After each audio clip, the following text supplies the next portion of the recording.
Umari kamo og magtuon kita mahitungod sa unang mga tao sa kalibutan. Sila nagatudlo kanato sa usa ka matuod nga Dios.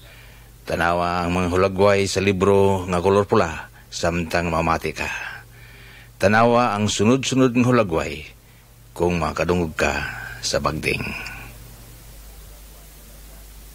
Unang hulagway si Adan ug ang mga kahiyupan. Sa sinugdan wala pa'y kalibutan. Sa sinugdan mo lamang ang Diyos. Ang Diyos usa lamang siya ka espiritu, dili nato siya makita. Ang Diyos makagahom, nahibalo siya sa tanang mga butang ug siya'y magkaadto bisan asa. Sa Henesis 1:26 nagingon, buhaton nato ang tao sama sa atong dagway. Siya maoy nagbuot sa mga isda ug mga langgam, ug sa kahiyupan ug sa tanang ihalas nga mananap. Busa gibuhat sa Dios ang tao gikan sa abog sa kalibutan.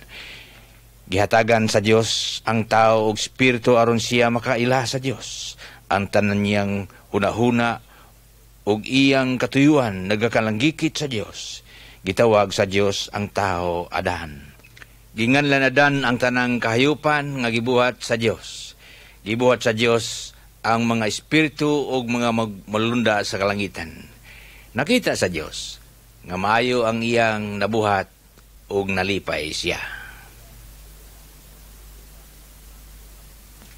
Ang ikaduhang hulagway, ang asawa ni Adan, Henesis 2:15 hangtod sa 38. Gibutang sa Ginoong Dios sa tanaman sa Eden ang tao aron magatiman ug magbantay niini.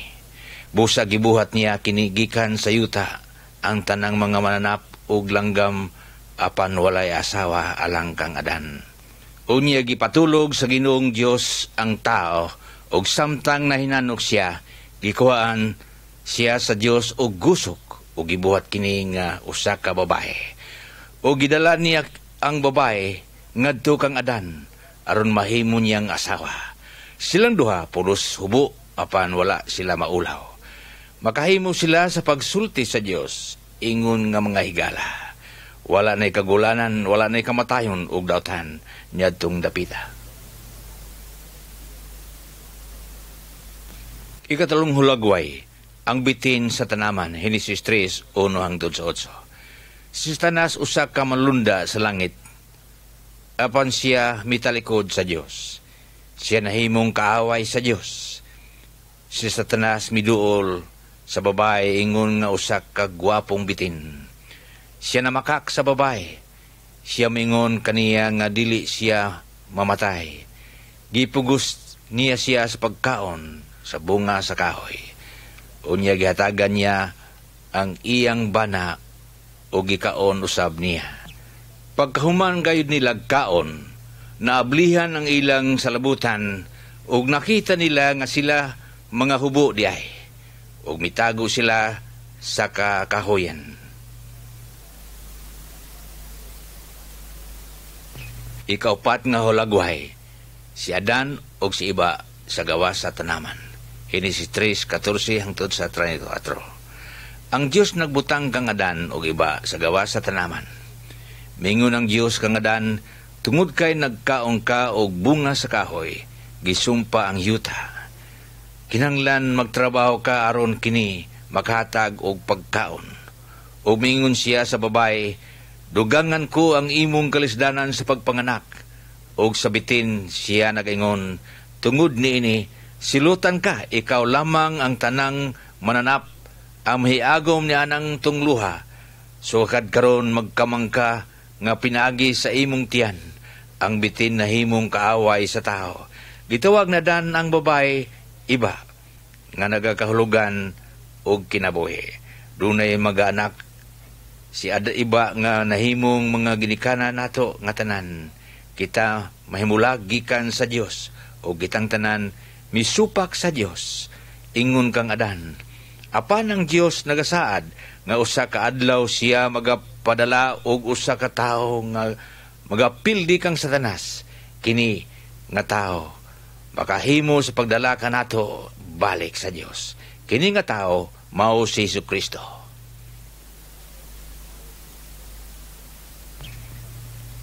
Ang ikalimang hulagway, sinuway og ang dakong baha. Henesis 6:1-22. Ang tao nga nagagikan kang Adan, misunod sa mga paagi ni Satanas. Usa lamang ka tao nga nagapahimuot sa Dios, sinuway. Ang Dios miingon kang way, maghakom ako sa paglaglag sa tanang tao sa yuta. Magapadala ko lunok, busa, paghimog arka, palunumpan ko ang kalibutan aron mapuo ang tanang binuhat, ang tanang mga matay, sakay sa arka, uban sa imong asawa ug mga anak, ug sa ilang mga asawa, ug pagdalag lalaki ug babae sa tanang matang sa mga mananap, ug tanang matang sa mga langgam, aron dili sila mapuo. Gituman inuwe kining tanan, sumala sa gisugo sa Dios kaniya. Ikaunom kahulagway, ang dakong baha, Henesis 7:1-24. Nagpasidaan sinuwe sa mga tao nga ang Dios magasilot kanila, apan wala sila mobiya sa ilang daotang buhat. Sinuwe og ang iyang pamilya og duha ka kada kahayupan misulod sa arka o gisirhan sa Dios ang arka. Umiulan o kusog sulod sa 40 ka adlaw gabi. Bibuswak ang tubig gikan sa ilalom sa yuta, o ang tibok kalibutan natabunan sa dakong lunop.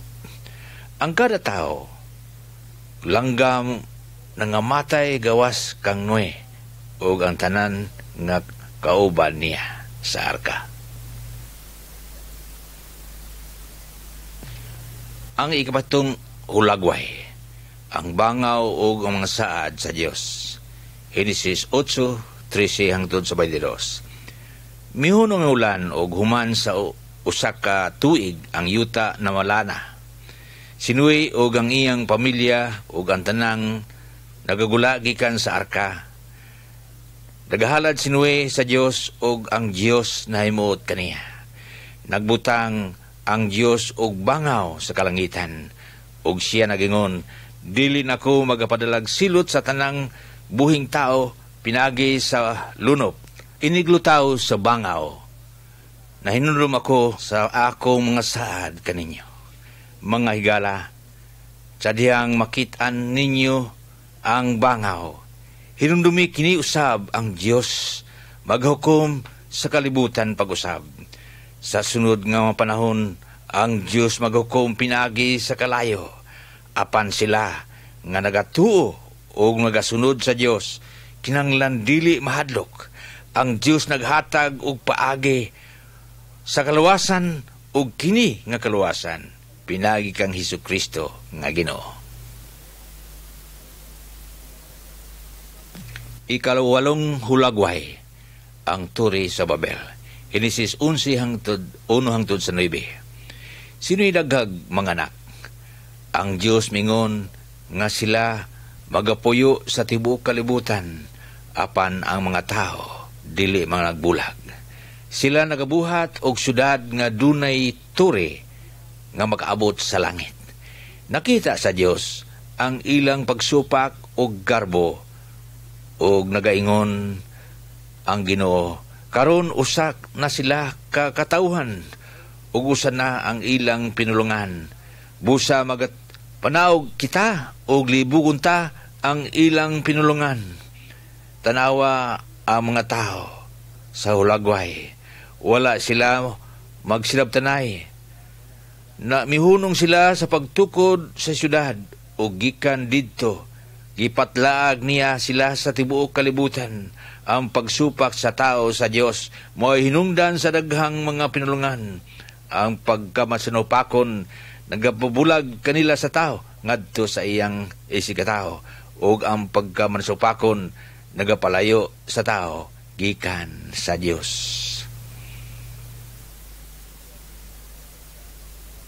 Ikasyam nga hulagway, nagasimba si Job sa Dios. Job 1:1-12.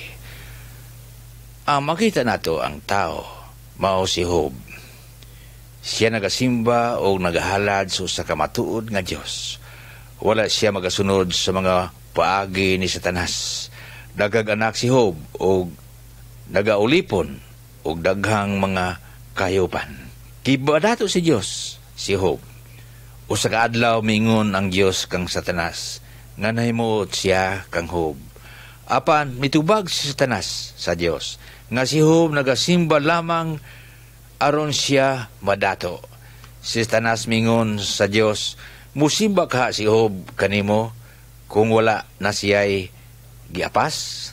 Apan kuha kaniya ang tanan niyang kabtangan ug tanaon ta dili ka ba niya balikason. Nahibalo ang Dios nga si Satanas namakak. Nahibalo ang Dios nga si Job nagasimba kaniya bisan siya timawa. Busa gitugutan ng Dios si Satanas aron kuhaon ang tanan kabtangan gikan kang Job aron sutaon nga si Job usa ka maayong tao. Ang ikanapulo kahalagway, si Job nasubo. Job 1:13 hangtod sa 22. Unya sa niina nga adlaw, may miabot nga mensahero ni Job nga nagdala og daotang mga balita. Apan kalit lamang nga miabot ang mga kaaway ni Job o gipanakop ang mga asno o mga baka o gihirot nila dala. Gipamatay nila ang tanang sulgon. Naigo sa liti ang iyang mga karnero, lakip ang mga magbalante nini. O wala pa gani niya magsulti, may lain na usab nga sulgon nga miabot o mingon. Gisulong kami sa tulo ka hutong sa mga taga-Kaldiya. Gipanakmit nila ang tanang kamilyo o gihurot nila dala, patay ang imo mga sulgoon. Ug wala pa gani sila makahumag sulti, may miabot na usab nga laing sulgoon og mingon. May alimpulos gikan sa deserto nga mihapak naggunob ang balay og natumpagan og nahurot pagkamatay ang imong mga anak. Mitindog si Job og sa iyang kaguol, gigisi niya ang iyang biste. Unya gikunis-kunis niya ang iyang ulo og mihapa siya sa yuta. Mingon siya, nataw ako nga hubo og mamatay usab ako nga hubo. Ang Ginoo mao'y naghatag og siya usab ang nagbawi. Dalaygon ang iyang ngalan og bisan pa sa tanan nga midanghat kaniya. Gilikayan niya ang pagkasala ug wala siya magmahay sa Dios. Ika-11 kahalagway, si Job nag-antos. Job 2:1 hangtod sa Job 41:34. Unya si Satanas mitubag sa Ginoo, wala dili ihatag sa tao aron sa pagluwas sa iyang kinabuhi. Apan pantangig sakit ang iyang lawas ug balikasong kagayod niya. Ang Ginoo mingon kang Satanas, itugyan ko siya kanimo apan ayo lamang siyag patya. Busa gipantos ni Satanas si Job sa makalilisang hubag gikan sa lapalapa ngadto sa alimpulo. Unya giingnan siya sa iyang asawa, magbinuutan ba ikaw gihapon? Balikasa ang Dios og kamatay. Apan gisupak kini ni Job og mingon kaniya, mudawat ba lamang kita gikan sa Dios sa maayong mga butang og dili sa mga dotan.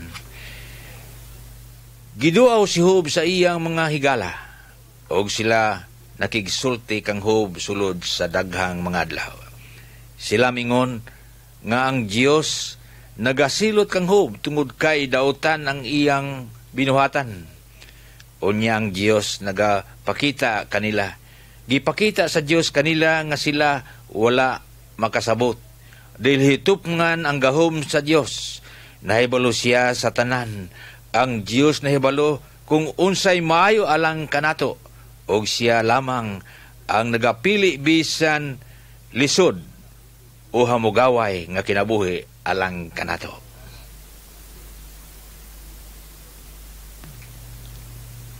Ang ikadusi nga hulagway, si Job nahibalik sa Dios. Job 42, 1 hangtod sa 17. Silang nakita ni Job nga ang Dios gamhanan, siya naulaw sa tanan niyang gisulti. Si Job nagampo alang kaninyo, og dili ko kamo pagkaulawan sumala sa angay unta kaninyo, tungod kay wala nila hisabti ang mga kiniya sa Dios. Gipanalinginan sa Ginoo ang katapusang mga adlaw ni Job, labaw pa sa iyang nadawat kaniadto. Ang iyang tulog ka mga higala, miduaw kaniya og mitambong sa iyang kumbira didto sa iyang balay, og mihatag kaniyag salapi og sing-sing bulawan. Nakaliwat siya 7 ka anak nga lalaki og 3 ka anak nga babae nga matahom. Human ini si Job nabuhi pag 140 ka tuig, og nakakita pa siya sa iyang mga apo og mga tungkod. Unya namatay siya nga tigulang nag-ayo. Mga higala, nahibalo ang Dios ngano nga ikaw nag-antos ni ining kinabuhi. Hinumdumi ang Dios na higugma kanato. Ubot niya nga maangkon nato ang labing maayo alang kanato. But niya nga kita magasalig lamang kaniya aron kita madaugon sa atong kinabuhi batok kang Satanas, pinagi kang Hesukristo nga Ginoo. Sugin lang ko kamo may tungod sa usa ka tawo nga gitawag og Abraham. Misunod siya sa Dios o pinagi kaniya daghang kaayong mga tao nga nabulahan. Ika-13 kahulagway, mibiya si Abraham sa iyang nasod. Genesis 12, 1 hangtod sa Genesis 13:4. Usan niya nag-adlaw, mingon ang Dios kang Abraham, biyay ang imong nasod ug ang balay sa imong amhan. Ug lakaw ngadto sa kay nasod nga ipakita ko kanimo. Hatagan ko ikaw og daghang kaliwat. Pinagi kanimo, panalanginan sa Dios ang tanang katawhan sa tibuok yuta. Mituo si Abraham sa usa ka nasod saad sa Dios. Busa sunod niya ang gisulti niya. Gidala niya ang iyang asawa og mga sulgoon og ang tanan niyang kabtangan. Meralta sila sa daghang mga adlaw hangtod miabot sila sa yuta sa Kanaan. Didto ang Dios mingon kaniya, mao kining yuta nga ihatag ko sa imong mga kaliwat. Ika-14 nga hulagway, si Abraham og si Lot, Genesis 13, 5 hangtod sa 18. Si Abraham adunay usa ka pagumangkon nga ginganlan og Lot. May kuyog siya kang Abraham ngadto sa Kanaan. Si Abraham og si Lot pareho nga daghan og mga hayupan. Ang mga kakulang sa mga sibsibanan alang sa ilang tanan. Busa mingon si Abraham kang Lot, dili kita mag-away, magbulag na lang kita. Magpili ka kung asa kang lugara, paingon. Gusto ni Lot ang matambok nga lugar alang sa iyang mga hayupan. Busa gipili niya ang matambok nga adunay suba. Mipuyo siya duol sa siyudad nga ginganlag Sodom. Unya, misulti na usab ang Dios kang Abraham, ihatag ko kanimo og sa imong kaliwat ang tanang yuta nga imong makita.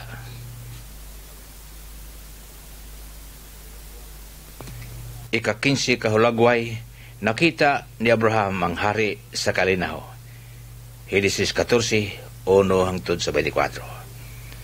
Ang mga tao sa Sodoma, mga dautan, 4 ka hari nakigubat sa Sodoma ug nagpili sila.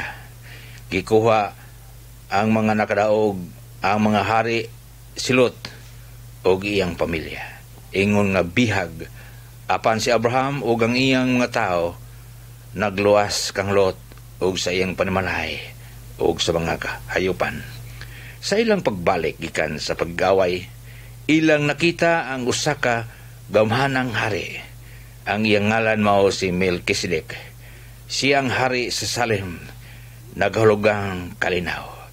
Gidadaan sa kahalangdong hari Melkisedek pan og bino si Abraham og mingon, gikahimutan ka og maayo sa halangdong Dios gihatag sa imong mga kamot ang kadaugan gikan sa imong mga kaaway.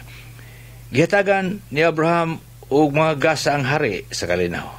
Ang hari sa Sodoma, but usab muhatag og gasa, regalo kang Abraham, apan nagdumili si Abraham. Dili siya budawat og regalo gikan sa usa ka dautan nga hari. Apan silot, walay hunahuna, mibalik siya pagpuyo sa Sodoma. Ika-16 nga hulagway, giahap ni Abraham ang mga bituon. Henesis 15:1 hangtod sa 21. Gitawag sa Dios si Abraham nga iyang higala. Mingon siya ang mga kaliwat ni Abraham magapabilin nga iyang katauhan. Apan si Abraham nasubo tungod kay wala siya anak. Unya gidala siya sa Dios ngadto sa gawas og mingon, tanaw ang langit og ipa ang mga bituon kung makaihap ka ba. Makabaton kag mga kaliwat nga sama kadaghanon niya na. Mituo si Abraham sa mga saad sa Ginoo ug ang Ginoo na imuot kaniya. Gisultian pag-usab sa Ginoo si Abraham ang usak ka adlaw niya na, ang iyang kaliwat maoy makaangkon sa tangyuta sa Kanaan.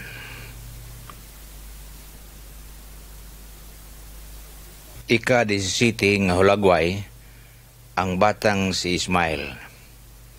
Henesis 16:1 hangtod sa 16. Miya ginang daghang mga katuigan, apan si Abraham ug si Sarah wala gihapoy anak. Unya usak panahon niya na, mingon si Sarah kang Abraham, makighilawas ka sa akong ulipon, basin pag makabaton akog anak, pinagi kaniya. Busa ang ulipon ni Sarah, si Hagar, nagmabdos pinagi kang Abraham. Unya nasina si Sarah kang Hagar, o gidawdaog niya kini og mayo. Gipadadaan sa Ginoo og anghel si Hagar aron paglingaw kaniya. Gisultian ni Hagar si Hagar sa anghel nga manganak niya siya og usa ka lalaki ug tagon niya kini nga Ismael. Si Ismael manganak og daghang mga anak ug mahimo nga usa ka dakong nasod. Si Ismael nahimong amahan sa mga Arabiano. Apan ang Dios mingon kang Abraham, ang imong asawa si Sarah manganak og usa ka lalaki ug pinagi kaniya, tumanon ko ang akong mga saad kanimo. Ika-18 nga hulagway, si Sarah mikatawa. Henesis 18:1 hangtod sa 15. Niadtong si Abraham miabot nag 99 ang panuigon og si Sarah 90. Tulo ka sulgoon sa Dios ang miabot sa ilang panimalay. Nag-andam si Sarah og pagkaon og gihatag ni Abraham didto sa gawas sa ilang tulda. Unya usa sa mga mensahero sa Dios nag-ingon, siyam ka bulan gikan karon si Sarah manganak og usa ka lalaki. Si Sarah dito sa sulod sa tulda ug nadungog niya siya. Wala siya motuo, busa mikatawa na lang siya sa iyang kaugalingon. Unya mingon ang Dios kang Abraham niya, nganong mikatawa si Sarah? Doon na ba'y lisod alang sa Ginoo? Ingon sa saad sa Ginoo, manganak si Sarah og usa ka batang lalaki, bisan tigulang na siya. Gitawag niya siya og Isaac, dagag hulugan og katawa.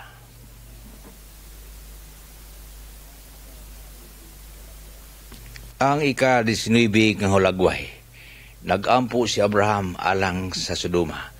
Henesis 18:16 hangtod sa Henesis 19:29. Nakahukom na ang Ginoo nga iyang laglagon ang Sodoma tungod sa pagkadautan sa mga tao. Gisultian niya si Abraham sa iyang panabuhaton. Nahinumdum si Abraham silot og mingon, imo bang laglagon ang mga walay sala kauban sa mga kasala. Ang maghukom sa tibok kalibutan kinahanglan magbuhat sa angay gayon. Nagpakiluoy si Abraham nga luwason ang Sodoma.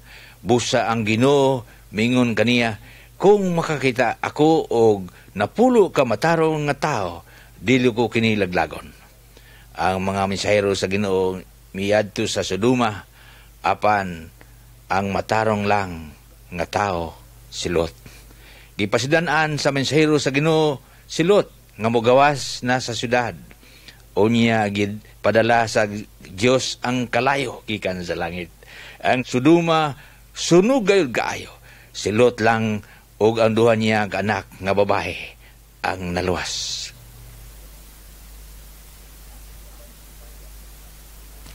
Ang ika-20 nga hulagway, ang paghalad ni Abraham. Henesis 21, 1 hangtod sa Henesis 22:19. Si Isaac nga anak ni Abraham, ulitaw hay na. Unya, gisulayan sa Dios si Abraham. Mingon ang Dios kaniya, dad-a ang bugtong mong anak, o ihalad ka nako ingon nga halad. Misalig si Abraham sa Dios, busa gisunod niya siya. Nahibalo siya nga banhawon sa Ginoo si Isaac, aron mabuhi pag-usab.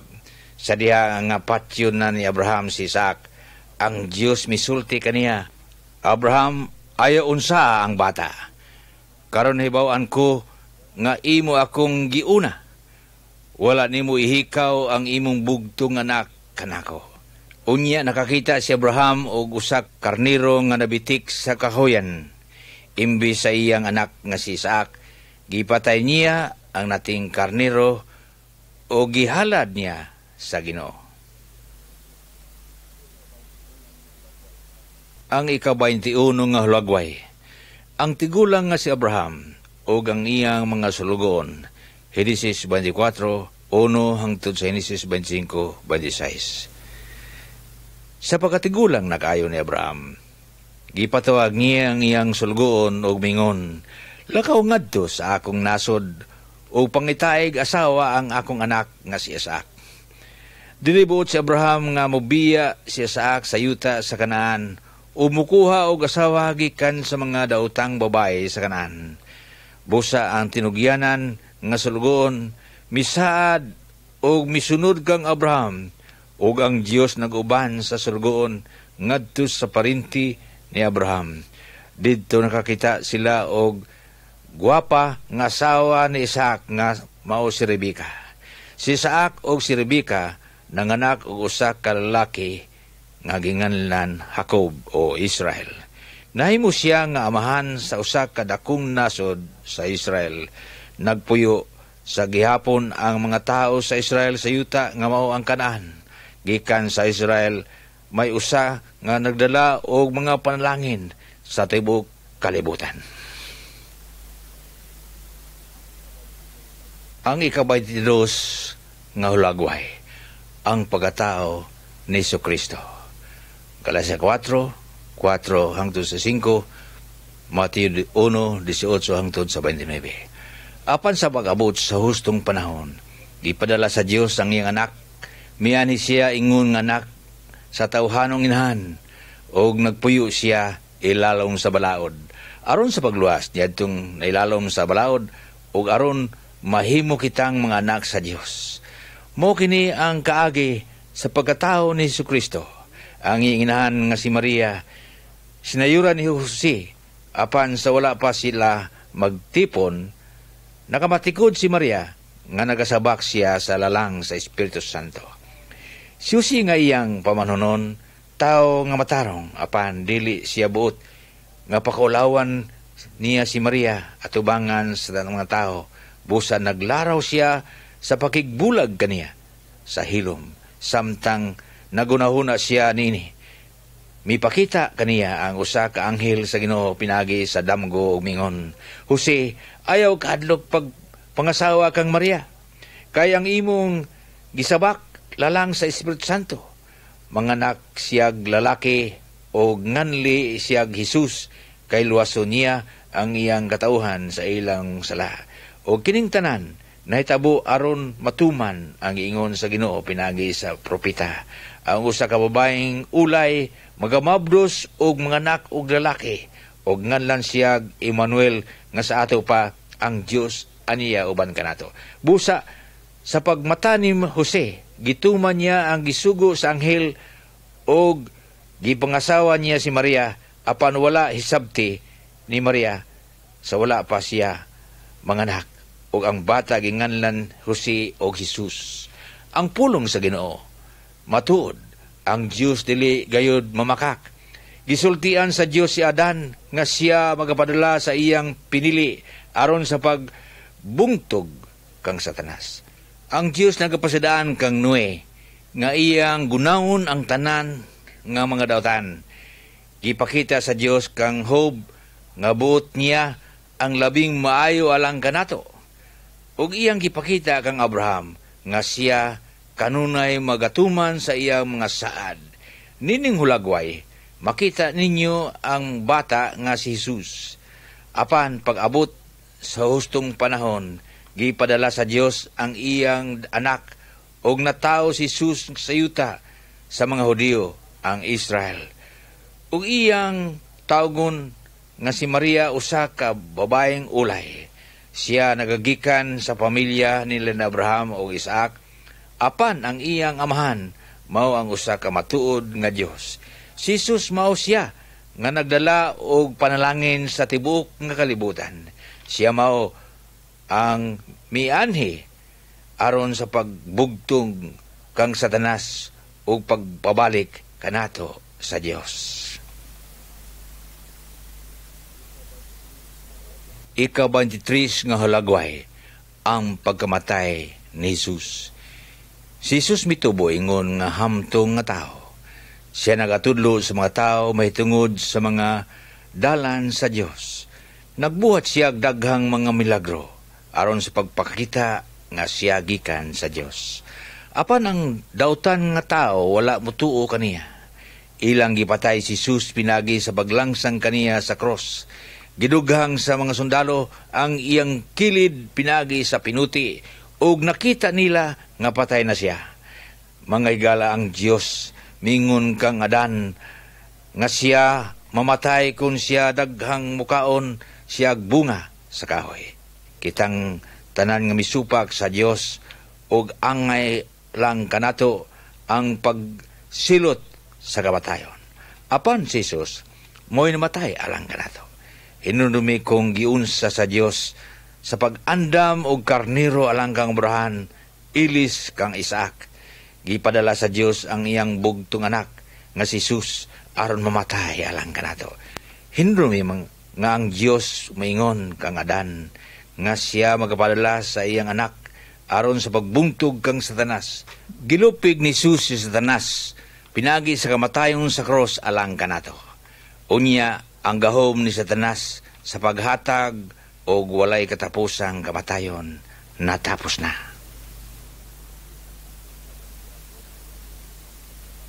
Ang ika-24 nga hulagway, buhi si Jesus.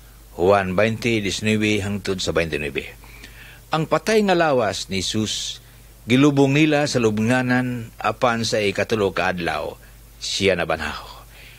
Siya nagapakita sa iyang mga tinunan, apan usa kanila si Tomas, wala didto. Sila mingon kang Tomas, nakita namo ang Ginoo, apan wala siya mutuo kanila. Apan si Jesus, nagapakita sa kanila pag-usab, gipakita niya kang Tomas ang lama sa langsang sa iyang mga kamot ug ang samad niya sa kilid pinagi sa pinuti. Si Jesus mingon kang Tomas, tuo og ayaw na pagduha-duha. Tanawa ang akong kamot og hikapa kini. Hikapa usab ang samad sa akong kilid. Si Tomas mingon kaniya, Ginoo ko og Dios ko. Unya mingon si Jesus kaniya, mito ka ba tungod kay nakakita ka kanako? Bulahan kadtong mutuo bisan wala makakita kanako. Mga higala, dili unta kita maghimo ingon kang Tomas nga nagadodoha sa Dios. Kinahanglan nga maingon unta kita kang Abraham nga nagatuo sa mga saad sa Dios. Pinagi sa pagtuo nato kang Hesus, maayra nato ang Dios ug mudawat ang kinabuhing walay katapusan. Pinagi kaniya.